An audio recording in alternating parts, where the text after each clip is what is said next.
Welcome to the Deep Dive, the show where we cut through the noise and get you informed fast. Today, we're plunging into the incredibly complex world of modern electronics, and specifically the hidden languages that make it all tick.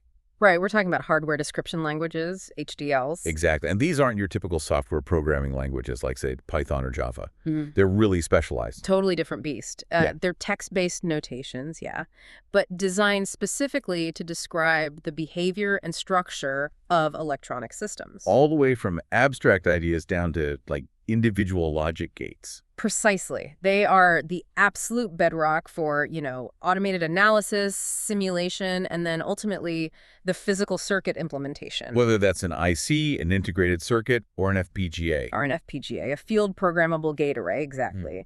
And what truly sets them apart, and this is really fundamental, is their unique ability to express concurrency. And they explicitly incorporate the notion of time. Okay, concurrency and time, because that mirrors real hardware, right, where everything's happening at once. Perfectly.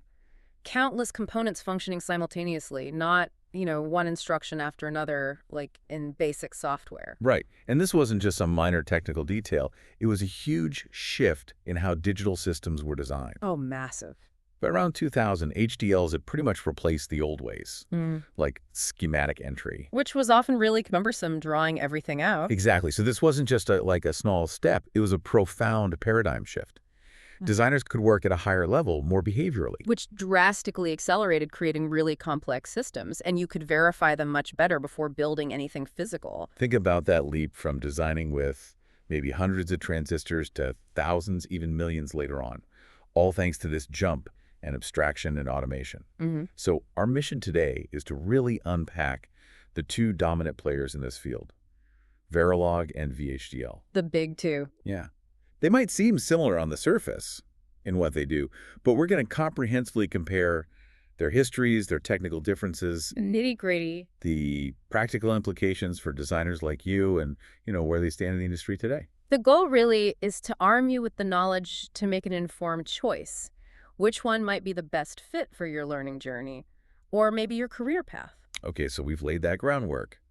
Let's maybe trace the origins. They have pretty distinct stories, don't they? Oh, absolutely. And it's fascinating how their initial purposes really carved out their fundamental characteristics. And how they've sort of evolved since then. Yeah, almost like a competitive arms race, influencing each other along the way. Okay, let's start with Verilog.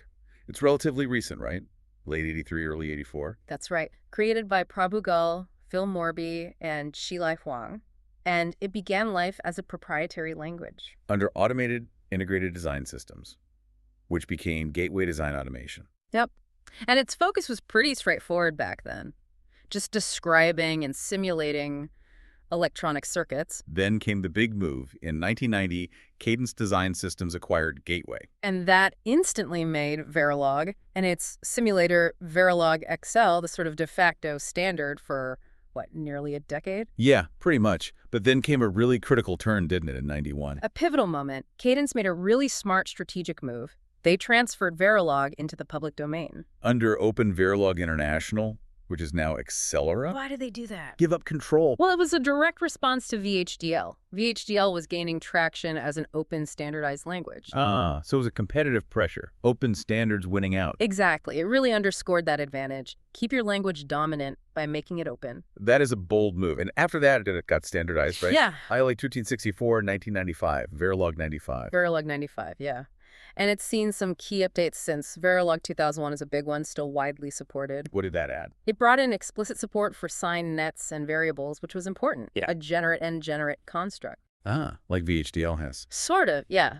An improved file I.O. and the very handy always at syntax for combinational logic. And Verilog 2005. Minor stuff. Pretty minor, yeah. Corrections, new features like the U-wire keyword for connectivity, but the real game changer. System Verilog? System Verilog, absolutely. Not just a revision, it's a full superset of Verilog 2005. Came out initially in 2005, then merged into System Verilog 2009. And its focus shifted more towards verification. Dramatically. It added features like classes, constrained random generation, assertions, object-oriented programming. Wow, like a software language almost. Getting closer. The goal was ambitious. A single, unified language for hardware design, specification, and verification. A whole ecosystem. Okay, so Verilog, proprietary tool, went open source, evolved into System Verilog. VHDL, completely different background, government project. Indeed. VHDL started in 1983, straight out of the U.S. Department of Defense's VHSIC program. Very high-speed integrated circuits. And its purpose was very specific. Very. To meticulously document the behavior of ASICs, application-specific integrated circuits, for military gear. That DoD mandate was a huge driver for early adoption. And you can kind of see that in its syntax, right? Yeah. It feels very formal. Definitely. It strongly resembles the Ada programming language, which is known for its rigor and safety focus. So that influenced VHDL's style, making it verbose, strongly typed. Exactly. Prioritizing robustness and, importantly, unambiguous semantics right from the get-go. No room for error in military specs. And that rigor paid off. Got standardized pretty quickly. Very quickly. IEE 1076, 1987. And that initial standard was already quite comprehensive. Lots of data types, numerical, logical, character, time, bit vector, string. It's had significant updates, too, like Verilog 93 added synthesis and test bench support. Crucial additions, yeah. That made it practical for actual hardware creation, not just documentation. Then later standards improved, handling real and complex numbers, added signed and unsigned for math. And VHDL AMS for analog and mixed signal. Right, extending its reach. What about more recent major updates? Well, IEE 1076, 2008 was significant, incorporating things like the property specification language. But the big one lately is VHDL 2019. The latest version, what's new there? It's really focused on enhancing synthesis, verification, and just general design modeling. Key things are interfaces. Like System Verilog has. Exactly, for structured, reusable ports, support for 64-bit integers essential for bigger designs, garbage collection, better file directory handling for test benches. So really modernizing it. Trying to inject new vitality, absolutely, keeping it competitive. It really does sound like this arms race you mentioned, each one borrowing ideas or pushing the other. It's a perfect description. They've constantly influenced each other. Verilog 2001 adopts generate blocks from VHDL's strengths. System Verilog bolts on high-level modeling and verification where Verilog was weak, areas VHDL handled well. And now VHDL 2019 is adding interfaces and better verification support, maybe catching up to System Verilog there. You could see it that way. It's this constant interplay, this convergence in overall capabilities, really driven by the sheer complexity of modern hardware. You need better tools and languages. Okay, here's where it gets really interesting for me. They both aim to do the same job, describe hardware, but they speak such different dialects.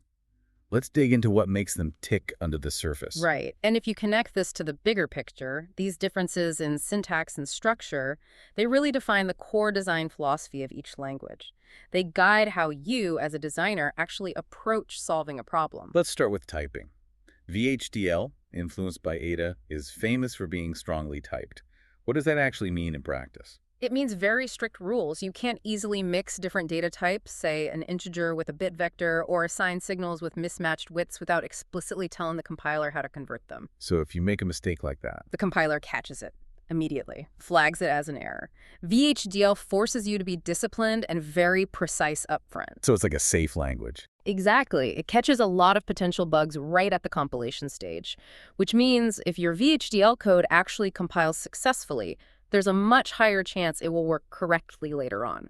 Less debugging pain down the road. Okay, stark contrast. Verilog. C language roots, loosely typed. Much more flexible. It often lets you mix data types or assign signals with different bit widths without complaining. The compiler will often just implicitly try to adapt or figure it out. Which sounds faster for getting started, maybe. It can be, yeah. Definitely speeds up initial coding and prototyping sometimes. But there's a significant risk. What's the catch? Subtle bugs. Those type mismatches or width issues might not show up until much later, maybe during runtime simulations or worse. In the actual hardware. Ouch. Exactly. And finding those bugs late in the game can be incredibly time-consuming and expensive. Now, System Verilog tried to address this a bit, right? It did. It introduced a richer, user-defined type system, definitely enhanced the strong typing capabilities compared to classic Verilog. But I'd say VHDL's fundamental built-in type checking is still generally considered stricter, more inherent. Okay, typing is a huge difference. Yeah. What about how they structure the design itself? VHDL has this anti-architecture thing. Right, a very distinct two-part structure. You have the entity, which defines only the external interface, the pins, basically your inputs and It's outputs. just the black box view. Precisely. And then you have one or more architecture statements, and these describe the internal behavior or structure, how the box actually works inside. You can have multiple architectures for one entity. Yes. Different implementations, maybe different levels of abstraction, like behavioral versus structural. And then for big designs, you use configuration statements to pick exactly which architecture gets used when you instantiate that component. It's great for managing complexity. Verilog keeps it simpler. Much simpler, more unified. A single module construct defines both the interface and the internal behavior all in one place. Designs are just built by connecting these modules together. Got it.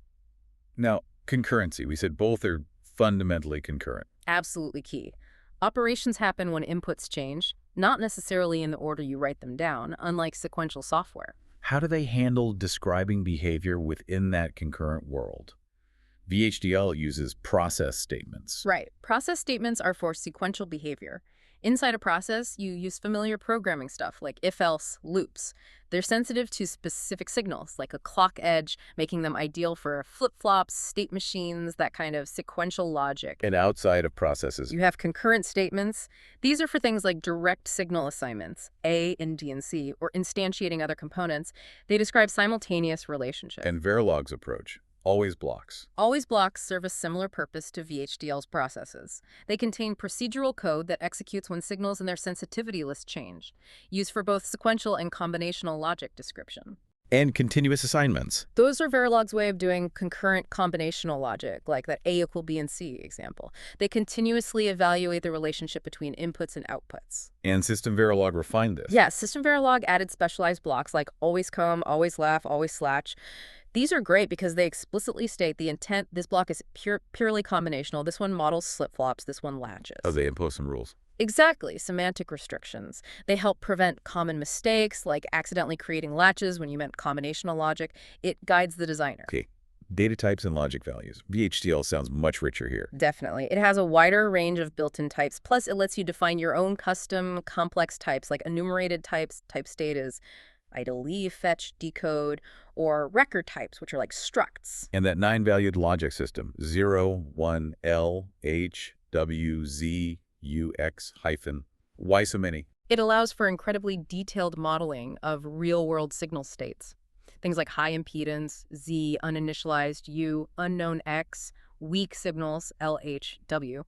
This is super valuable for robust simulation and catching potential conflicts, like two outputs driving the same wire. Verilog keeps it simpler again. Much simpler. Traditional Verilog mainly has net types, wire, war, wand, for connections, and reg types for variables that hold state. Crucially, no user-defined types in classic Verilog. Makes it concise? Maybe, but less expressive for complex modeling. That's the trade-off. And it uses a simpler four-valued logic, 0, 1, X unknown, and Z high impedance. Verilog also has built-in gates and or. Yep, built-in primitives. You can directly instantiate an AND gate, for example. The HDL relies more on behavioral description or component instantiation. Quick syntax things. Verilog is case-sensitive, VHDL isn't. Right. My signal and my signal are different in Verilog, same in VHDL. VHDL has explicit libraries and packages for organizing code. Yes, a very structured approach for managing and reusing compiled code. Verilog traditionally lacked strong packaging, though System Verilog introduced interfaces for better modularity. Verilog has C-style if-def directives. Correct. For conditional compilation, VHDL doesn't have that. And simulation semantics. Verilog can be ambiguous sometimes. Potentially, yes. If you're not careful with coding style, you might get race conditions or see different results between simulators. VHDL really emphasizes unambiguous semantics and portability, aiming for consistency. So wrapping up this section, these deep differences, typing, structure, data handling, they really point to different design goals, don't they? Absolutely. VHDL's rigor screams safety first. Yeah. Catch errors early, build robust, reliable designs. Verilog's flexibility leans towards get it working fast. Rapid prototyping, maybe dealing with subtle bugs later. It shapes your whole workflow. Okay, so what does this all mean for someone actually building something? Let's talk about the real-world pros and cons you'd actually hit day to day. Yeah, this raises the important question. What are the trade-offs designers are making? It really boils down to balancing how fast you can develop something versus how robust that design needs to be and maybe how your team works together. Verilog often gets recommended for beginners, right? especially if you know C. Frequently, yeah. The C-like syntax feels familiar to software folks, and the learning curve is generally seen as gentler. It's also known for being concise. Less typing than VHDL for the same logic. Often, yes. Fewer lines of code, which can speed up that initial development phase, makes it good for rapid prototyping, maybe for smaller or medium complexity designs. It feels like a fast language to get models up quickly. And tool support is good. Very good. Extensive support across pretty much all the major commercial EDA tools. Okay, flip side, VHDL. Its strength is that robustness we talked about. That's its primary edge. Strong typing catches so many flaws during compilation. It's the safe language. Meaning, if it compiles, it's much more likely to be functionally correct, which means less time spent debugging painful, subtle issues later on, even if writing it took a bit longer because it's verbose and you need explicit type conversions. that strong typing also helps with portability between tools. Definitely. And its unambiguous semantics mean designs are less likely to behave differently when you move them from, say, a simulator to a synthesis tool or between different vendors' tools. Makes sense. So VHDL is good for situations where reliability is absolutely critical. Ideal. Think aerospace, defense, medical devices, anywhere you need high assurance. It's also considered well-suited for really large, complex, detailed designs, and it offers more powerful features for creating generic, reusable components. What about simulation speed and the actual debugging experience? Verilog generally simulates faster, especially for smaller to medium designs, but because errors might slip through the loose typing, debugging can end up being more complex later. Finding that hidden bug can take time. And those ambiguous semantics can cause headaches, raise conditions. They can if you're not following strict coding standards.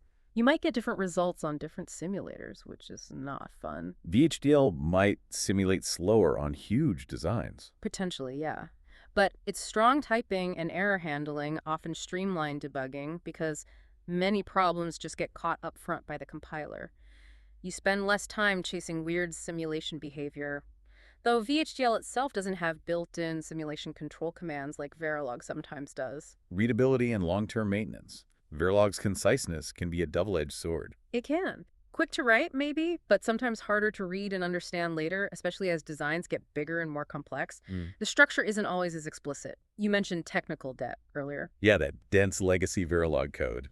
Nightmare. Right. VHDL's verbosity, while taking more effort initially, often makes the code more explicit, more self-documenting. Easier for someone else, or future you, to understand. Exactly. That structured verbosity is a real asset for large projects, things with long life cycles, or when you have big teams collaborating.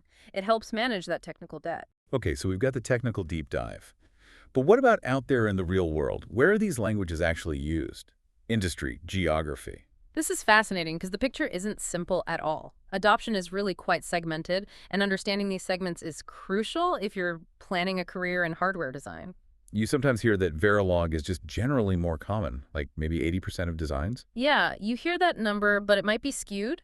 It could reflect the A6 world more heavily, or maybe older data. It definitely doesn't capture the whole picture today. Okay, so what do we know?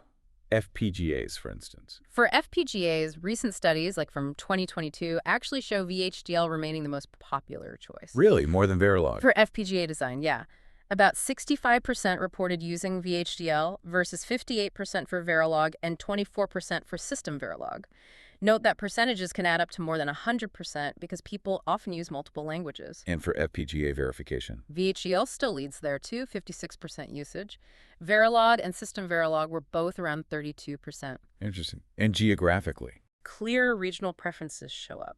Google Trends data suggests VHDL is dominant in Europe, South America, and most of Southeast Asia. While the US and Canada lean more Verilog. Seems that way, yeah.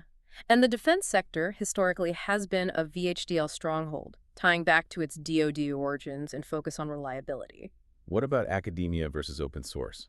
Academia seems to favor VHDL more. Google Scholar shows significantly more publications mentioning VHDL, but on GitHub, looking at open source projects, Verilog has a slight edge. So the main takeaway is, it depends. Exactly. No single dominant language everywhere. It depends heavily on the industry segment, the geography, and the specific application. You really need to know the context. Now, a huge factor changing this landscape is system Verilog. Undeniably. Yeah. As we said, it's a superset of Verilog, but its impact, especially in verification, has been massive. It's become the go-to for complex IC design and verification. especially big chips, SoCs. Pretty much, yeah.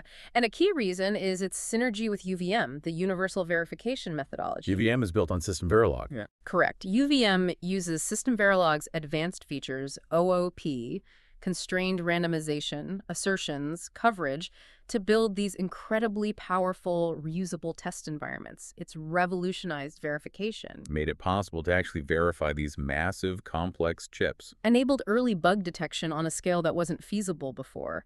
Its adoption is huge, driven by System Verilog's capabilities. And the trend is that System Verilog is replacing traditional Verilog for ASIC design. Largely, yes. Projections suggest it will mostly supersede Verilog for new ASIC designs. So if your goal is advanced ASIC work or verification, You pretty much need System Verilog and UVM proficiency. it's almost indispensable for those top-tier roles. But even with System Verilog's rise, mixed language designs are still common, right? Oh, absolutely. It's a practical reality. It's often beneficial, maybe even necessary, to know both Verilog and VHDL because projects often combine them. And the tools support this.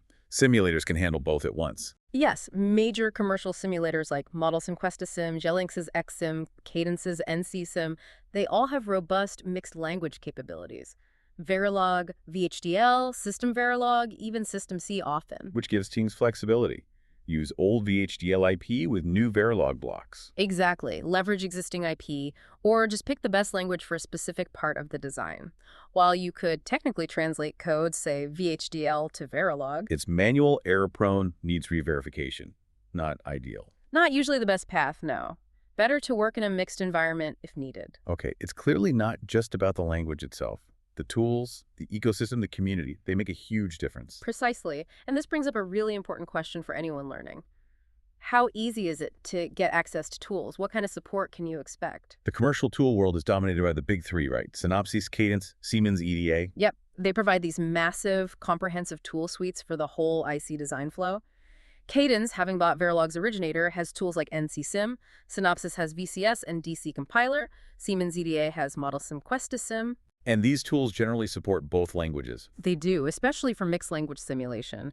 But there's a noticeable trend. What's that? New features, enhancements, especially cutting-edge verification stuff like UVM support, they often prioritize System Verilog first. So VHDL support might lag a bit sometimes, can make it feel like legacy code in some advanced ASIC contexts. That perception exists, yeah. It makes System Verilog skills even more critical if you want to be at the forefront of complex ASIC verification. But commercial tools are expensive. What about open source? Hugely important. There's a really vibrant and growing ecosystem of free open source EDA tools. This is critical for accessibility for students, hobbyists, researchers. It democratizes hardware design. What are some key open source tools? Simulators. For VHDL, GHDL is very robust and well-regarded, integrates nicely with OSVVM too. For Verilog, Icarus Verilog is widely used, and Verilator is known for being super fast because it compiles Verilog to C++ or System C. And for synthesis, turning HDL into gates. Yosys is the big one in the open source world. It parses Verilog, optimizes it, turns it into a netlist. It's a cornerstone of open ASIC flows, though its System Verilog support is still developing. Are there online tools too? Make it easy to try things out. Definitely. EDA Playground is fantastic, a free online IDE right in your browser for System Verilog, VHDL, others. Supports tools like Yosys too. Xerins.org also points to free online simulators. And open source verification. Is there a VHDL equivalent to UVM? OSVVM, the open source VHDL verification methodology.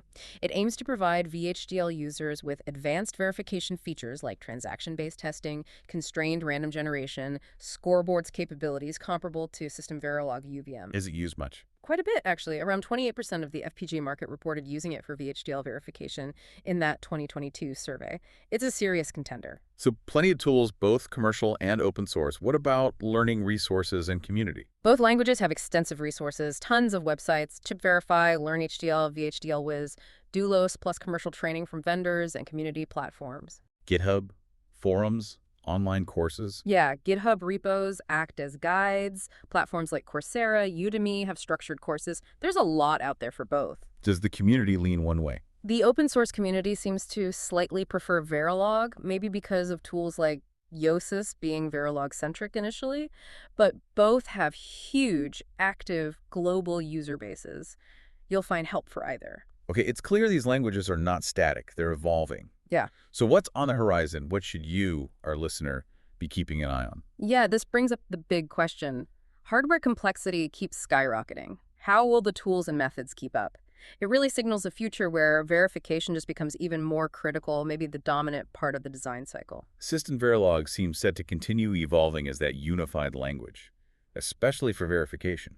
It's definitely positioned that way. It's the main hardware verification language, the HDL for modern test benches. And UVM, built on it, is the standard for complex chip verification. Absolutely solidified its position for complex SOCs, leveraging all those System Verilog features, OOP, randomization, assertions, coverage. And UVM itself keeps evolving too, like UVM AMS from mixed signal. System Verilog's robustness is key here, and the industry investment ensures it keeps moving forward. But VHDL isn't standing still either. VHDL 2019 is actively modernizing it. Very actively. That revision is specifically targeting better synthesis, verification, and design modeling to stay competitive. We mentioned interfaces, 64-bit integers. What else is key in VHDL 2019? Garbage collection for memory, conditional analysis for flexibility, things like shared variables on entities which edge closer to OOP concepts, improved file I/O for test benches, better date-time APIs for logging. So lots of quality of life improvements plus some bigger features, trying to make VHDL feel more flexible. Exactly. Bolster verification support, breathe new life into the community. The main challenge, though. Tool support, vendors adopting the new standard. Yeah, major EDA vendors can be slow sometimes to fully implement all the features of even older VHDL standards, let alone the newest one. Adoption pace is key. But that ongoing arms race in verification features between System Verilog UVM and VHDL SV VM VHDL 2019, it suggests they're converging. In terms of capability, yes. As verification becomes the main challenge, both languages are evolving to offer sophisticated solutions. The choice becomes less about can it do X, and more about syntax preference, tool maturity, existing code base, team expertise.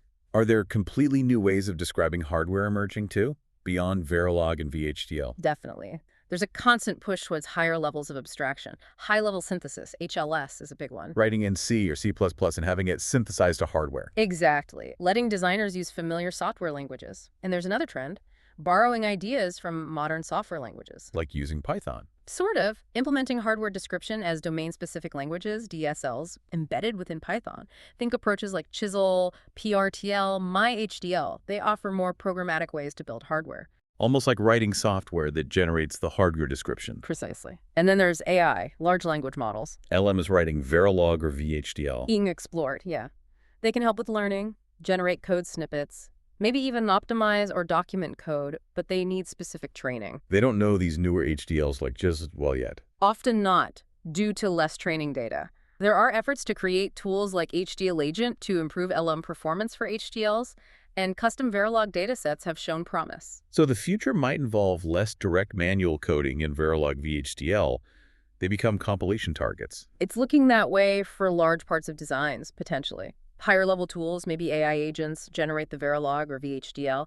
The way engineers interact with these languages could change dramatically, driven by productivity, automation, but crucially, understanding the underlying hardware principles and what that generated Verilog or VHDL actually means. That knowledge remains absolutely essential. You still need to know how the hardware works. Okay, so after this entire deep dive, we land back at the big question, the verdict. Which one should you learn? And the answer is, there's no single winner. Sorry. The best choice is really contextual. It depends heavily on your goals, the kinds of projects you want to work on, even your learning style. The HDL is just a tool, remember? A powerful tool, but still a tool. Yeah. And the foundation is understanding the hardware itself, right? Digital logic, architecture. Absolutely paramount. That knowledge is universal no matter which language you use. But, okay, let's try to give some tailored recommendations.